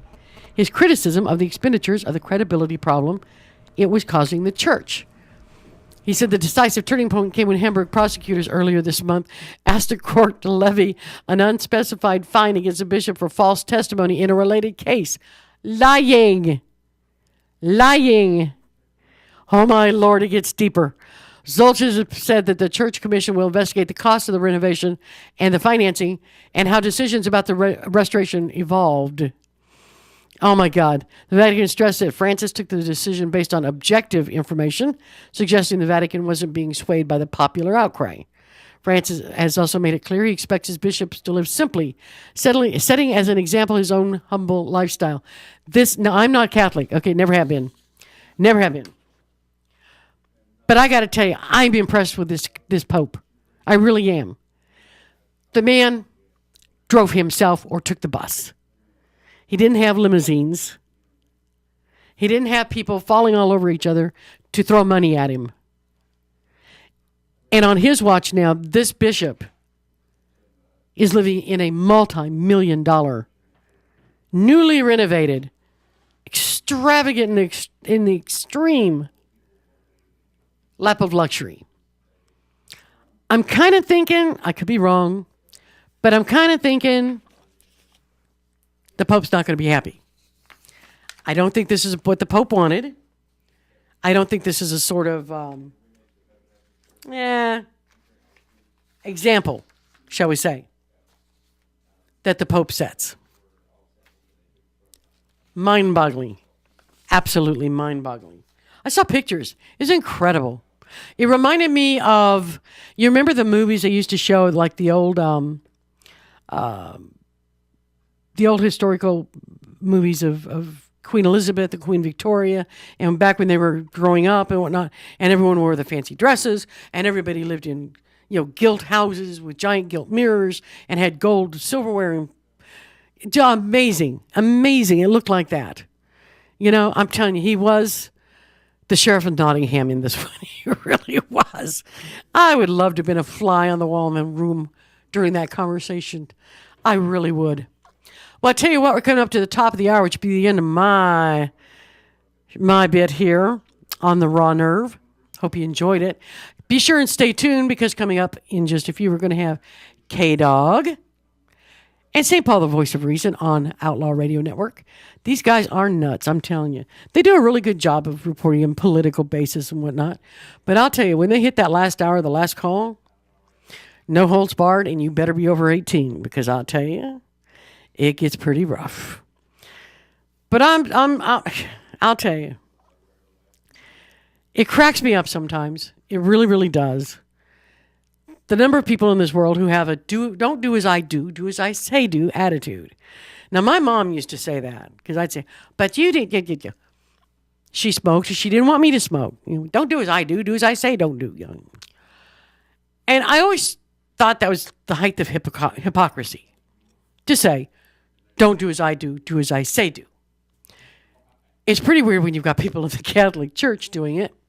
That's pretty sad. Like they don't have enough problems with all the pedophiles they dug out. But I got to tell you, a lot of people do it. A lot of people do it. You've got people who think that it's okay to call out fat children in the neighborhood and call out their parents for not being good parents, for letting the children get fat. So not giving them any candy. You got people who think it's okay to jump down their throat on Facebook because they spelled something wrong or used words in the wrong grammatical context. It just amazes me. It does just amaze me. I've always lived by the credo that I am no better than anybody on the face of this planet. Absolutely. I am no better than anybody. I don't care who they are. But I am, by God, every bit as good as anybody else on the face of this planet. Because of that, and you should have this attitude as well, because if you have that attitude, you give the respect that others deserve. Some people deserve more than others. I'll give you that. A man who would rape and beat a 3-year-old child to death deserves very little respect. And in my book, anyway, will get very little respect beyond the fact that I'll make sure the bullets for the firing squad are clean. How's that? I'll make sure it's a new rope to hang him with so it won't be rotten and break. That's the extent of my respect. But on the whole, most people don't give away the power to make you happy to somebody else. I see stories all the time of people that's basically what they've done. They've given away the power to be happy to someone else. Couples do this today. They get married. They have the wedding. They have the wedding night. The next morning they get up. They're sitting there at the breakfast table looking at each other, and they're both thinking the same thing. Okay, now make me happy. No, it doesn't work that way.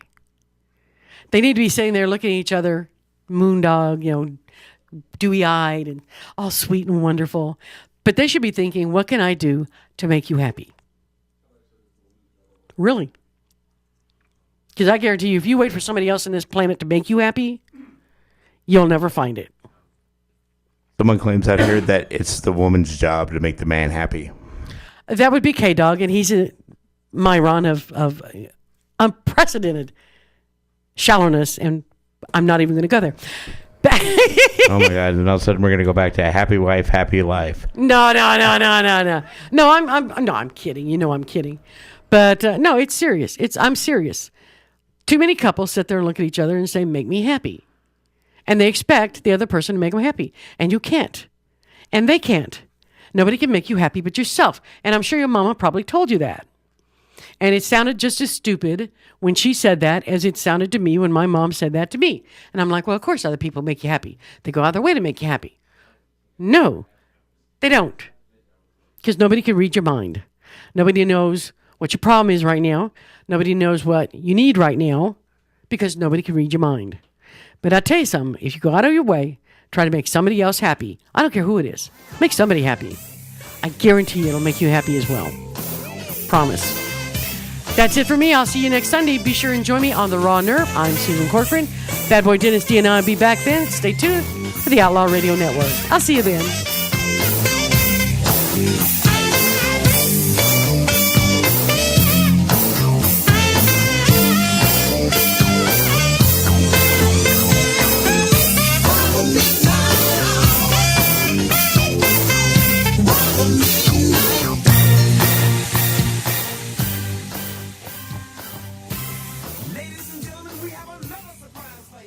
From NPR News in Washington, I'm Barbara Klein. The Obama administration and congressional lawmakers are rejecting a plea for clemency from Edward Snowden, who's in asylum in Russia. Snowden met with a German lawmaker last week and gave him a letter asking the U.S. for clemency for charges of allegedly leaking classified information from the National Security Agency. Snowden wrote, "Speaking the truth is not a crime." But White House advisor Dan Pfeiffer told ABC's This Week clemency is not an option. Mr. Snowden violated U.S. law, and our belief has always been that he should return to the United States and face justice. House Intelligence Committee Chairman Mike Rogers agrees Snowden's leaks have triggered a firestorm among U.S. allies over allegations the U.S. spied on them. Secretary of State John Kerry is on a tour of the Middle East that started today with